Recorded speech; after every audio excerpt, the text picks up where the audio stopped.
Isn't summer fun? I love summer. I love it, I love it, I love it because I get to go out and actually play.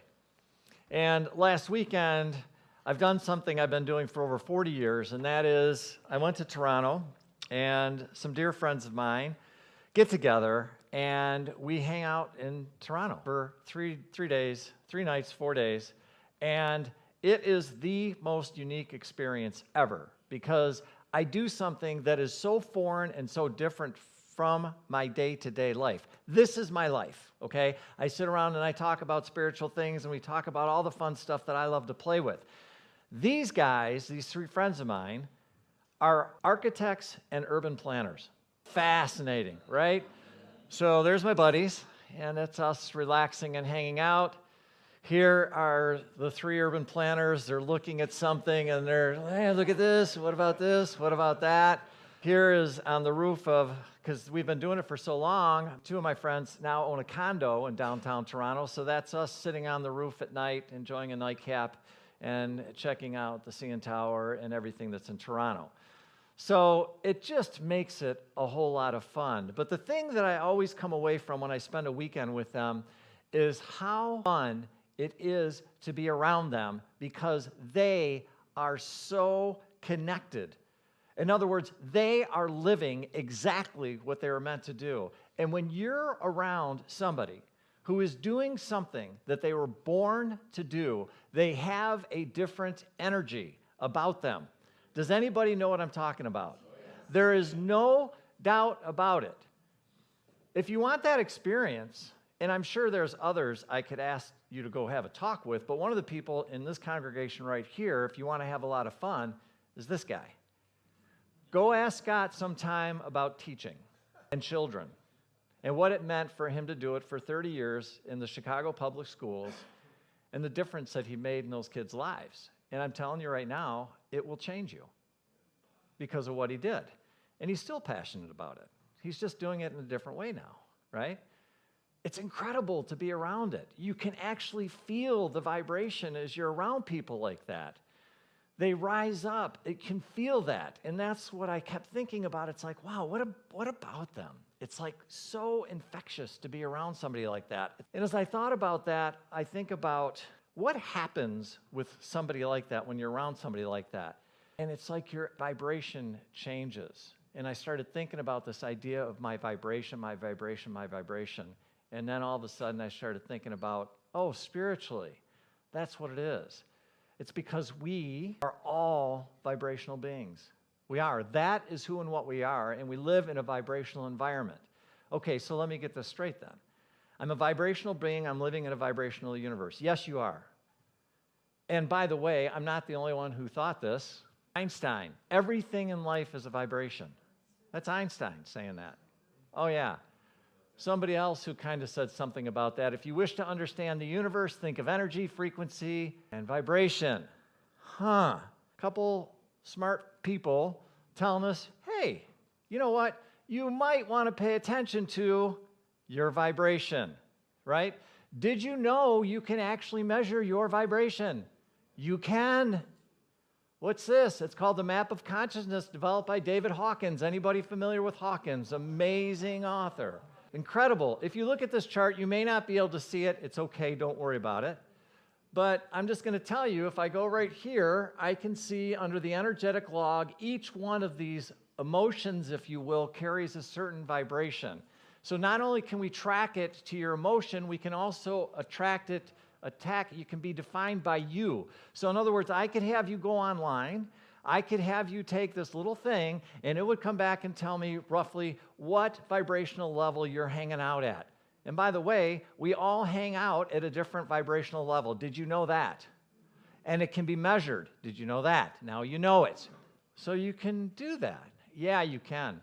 And the most important thing, and this is what unity teaches, is that you can do something about it. So in other words, you're not a victim. You can actually do something about your vibration. You can. Myrtle, she talked about the significance of vibration in her teachings. She believed that health and healing are deeply connected to your vibrational state? Has anybody heard that usually behind some kind of sickness or illness, there's something going on emotionally? That's the emotional state. For all of you Louise Hay fans out there, the book, Heal Your Body, it's all about it. Because underneath those different tweaks, those different things that are happening, there's an emotional component normally tied to it. Okay, this isn't nothing new. This isn't anything you probably haven't heard before. But Myrtle, of all people, taught us that because why? She healed herself. She had tuberculosis. Everybody knows the story, right? So she healed herself. She believed that maintaining a high vibration by doing prayer, positive affirmations, and spiritual practices could lead to physical healing. Certainly, that's what she did, right?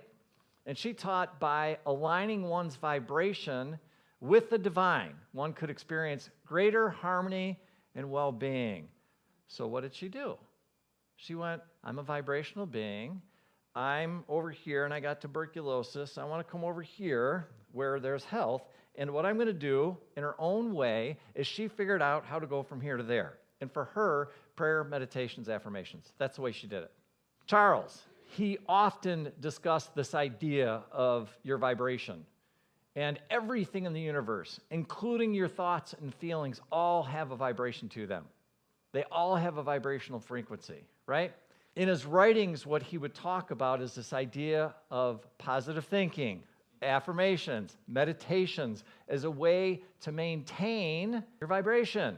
He believed that by elevating your thoughts and your emotions, don't forget the emotions, please don't forget the emotions, please don't forget the emotions, an individual could raise their vibration and thus attract, what do you mean? Oh yeah, your energy. Guess what? Like energy attracts like energy. Oh, yeah, okay. So you could attract higher spiritual truths and positive experiences. So I'm driving to Toronto, and I go 69 into Port Huron, and I'm coming into getting close to the bridge. And about 1.5 miles from it, I hit a parking lot. A parking lot. Now, I've done this trip 40 times or whatever. There's never a parking lot. This is not good. And I wish I could go back to the talk that I did a couple of weeks ago with the flappity flap flap, and I got all zenned out and everything. I didn't. I didn't. I said something like, oh, fill in the blank. I'm sure I said them all. And so my brain starts spinning. It's like, oh. And I'm like, And I'm like, well, the right lane's moving a little bit better because maybe this is just for the semis. And I tried that, and it's like, this is not good. And then my brain starts going, well, maybe I could drive to Detroit. It's only an hour to Detroit. I could get through the tunnel or the bridge there to be faster. And I'm like, and then all of a sudden I look up, and there's a downtown Port Huron. It's the only option I have. That's it. The only option I have. So I pull into downtown Port Huron, and I'm lost. I don't know where I'm at. I don't know if I know the river's somewhere, and I know the bridge is somewhere because I got to be close, but I'm not sure. And, well, I got to get gas. I might as well pull in the gas station. So I pull in the gas station, and I'm sitting there, and all of a sudden, I hear this, Mike, you got to ask for help. You got to ask for help. You got to ask for help. You got to ask for help. And I'm like, okay, I'm going to ask for help. And there's this guy in this car, the only guy sitting there. And I'm like, well, I guess he's the guy that I'm going to ask for help. And he's sitting there. He's got the tunes blaring, the window's open. He's got a kid in the front seat, and he's talking on his phone, okay? And here I am. And I'm sitting there going like, oh, this is going to just work out classic, you know? So I'm like, excuse me, sir, excuse me. And you can see he's talking, and it's just like, what? And I'm like, hey, I'm sorry, I'm lost, and I really, really need some help. And it was so, in some respects, it was so cool because all of a sudden the guy I wasn't trying to ask him for money or panhandle or anything, right? And then the dude goes, oh, you need help. And I said, yeah, I need help. And all of a sudden, he becomes my best friend. And he is like, let me tell you something. I got people that visit us all the time. And I have got the best way. You're not going to believe how cool this is. But it's one of those things where you got to turn left, right, go down 2 blocks, hang on, and go around this. And, okay. I think I got it. Thank you. And sure enough, like I'm sitting there, next thing you know, I'm on the service drive. I'm going by all the semis and everything else like that. And next thing you know, I do what he tells me to do, and I go through, in case anybody wants to know the secret, I went through the duty-free shop. All you do is you don't have to stop. You just go through the parking lot, and you'll bypass everything. I go through the parking lot, and I am sitting at the toll booth, and I give the lady the money. And I swear to God, if I could have kissed her, I would have kissed her. If I could have kissed the guy that gave me the directions, I would have kissed the guy that gave me the directions. So I share that story with you because I believe what Charles said. He said, you'll attract positive things that happen to you. And I'm telling you, I've got to imagine that I would have been in that line for probably 3 hours if I didn't go around that and figure that out. What are the chances of me figuring it out like that? I mean, to me, it's a God wink. It is absolutely no questions asked. That kind of stuff happens when you vibrate at a certain level, right? So, your vibration. So, there's 2 things that need to happen in order for this to work. First of all, just realize that you can do something about it. But you've got to be ready and willing to take responsibility for your own vibrational reality. Nobody else is going to do that for you. Nobody. You're not going to get the magical vibration fairy show up at night and go bing, bing, bing, bing. That's not the way that it works. Your vibrational reality is your responsibility. You take care of it, right? In my opinion, one of my biggest changes in my life in the last 10 years, I've spoken about this in some of my classes, is called spiritual maturity. What is spiritual maturity? Spiritual maturity is finally stop being a victim and instead go, oh yeah, it's up to me. So I quit looking at everything out there, I quit blaming the people and the circumstances, and I quit looking at everything that's outside of myself, and I go, no, it's starting in here. This is where it needs to start. I'm going to start looking here, right? So instead of looking at it and go, there's nothing I can do about this, wrong answer. Wrong answer. There's always something that you can do about it because of who and what you are.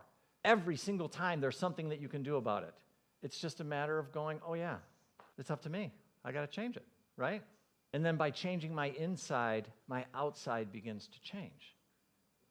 That's what all the masters, all of them, in one way or another, told us the same thing. Different words, different ways of playing with it, but ultimately that's what they all did, right? What's the second thing that needs to happen? Make it one of your top priorities. I cannot tell you how important it is for you to make it a priority. Make it a priority. Nobody else is going to do it for you. Nobody else, I hate to tell you this, but for the most part, not the people that love you, the people that love you care, but nobody else does, right? They don't. And I'm saying that in, flippantly in some ways, but in other ways, it's like, look, you are the one that's going to change the things that need to happen in order to shift your vibration. Nobody else is going to do that for you, right? We don't do that. Why don't we do that? Why? Any ideas? Ego? Scared? Yep. Anybody else? We don't feel worthy. I love that. We want to be somebody else's problem. Lack of faith. Yeah, absolutely. What's that? Don't know how. Yeah. Overwhelmed? Apathy. Yeah, I'm comfortable. I got it. Distracted? Yeah. So we got all this stuff that's going on. And by the way, we could probably sit here and come up with 50 more reasons why we don't do it. But the bottom line is, for whatever reason, in this society, especially Western culture, we're not taught that we need to make it a priority. And so guess what? We don't. We don't. So the more that I go down this road, the more that I play with my own energy, the more I play with my own spiritual awakening unfoldment, the more I realize how critically important your vibration is. You can do something about it. You can start paying attention. And guess what? We're going to talk about exactly what to do in part 2 next week. So to recap, you're a vibrational being. There's something you can do about your vibration. Absolutely. Consider taking full responsibility for your vibration. Make it one of your top priorities. Or better yet, make yourself a top priority. You're worth it. You're worth every single ounce of it. So next week, we'll talk about what impacts your vibration, and then we're going to talk about what you can do to change it. So I hope that gives you a little something to chew on for the week. I hope you realize that this dance that we're all doing, it should be a felt experience. We should feel this. And when you start to understand that and you start to pay attention to your vibration, and then you start playing with the stuff that we're going to talk about next week, then all of a sudden you realize you can shift it. And you can also realize when you shift it in a good way, and you can shift it in a not so good way, right? So we can do both. But when you start to pay attention to become aware of it, you start to get super sensitive about the things you'll do, the things you won't do, the people you'll hang out with, the people you won't hang out with, and everything else like that, because all of it matters. All of it matters. You're all amazing. You're all beautiful. You're all divine. You're all needed. You're all held. You're all loved. And we are so, so incredibly blessed to have you. Thank you so much, each and every one of you, for what you're doing. Because you know why? It's not easy being down here right now. It's not. And I know that. So thank you for showing up. Thank you for being you. Thank you for taking that little spark of the divine and showing up as who you are, which is a beautiful reflection of the divine. I consider it one of my greatest blessings to be able to spend a little bit of time with you every single week. I do not take one moment of this for granted. Thank you. And I mean that from the bottom of my heart. God bless, namaste, and namaste. Hey, it's Reverend Mike here. I just wanted to stop for a moment before you get on with your day, and thank you so much for spending time with us this morning. It means the world to us, and I just wanted to let you know if there's anything that we can do to make your experience even better, please do not hesitate to reach out by going to our website. I also wanted to offer you the opportunity for us to get together and sit down so I could get to know you a little bit better and answer any questions that you have. I can either do that by either getting together in person, have a cup of coffee, or we can meet online via Zoom.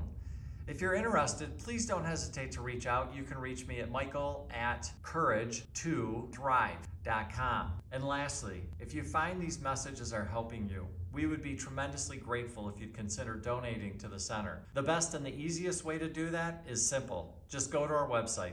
Again, thank you so much. Hope you have a great day. Hope you're doing well. God bless, and we hope to see you soon. Bye-bye now.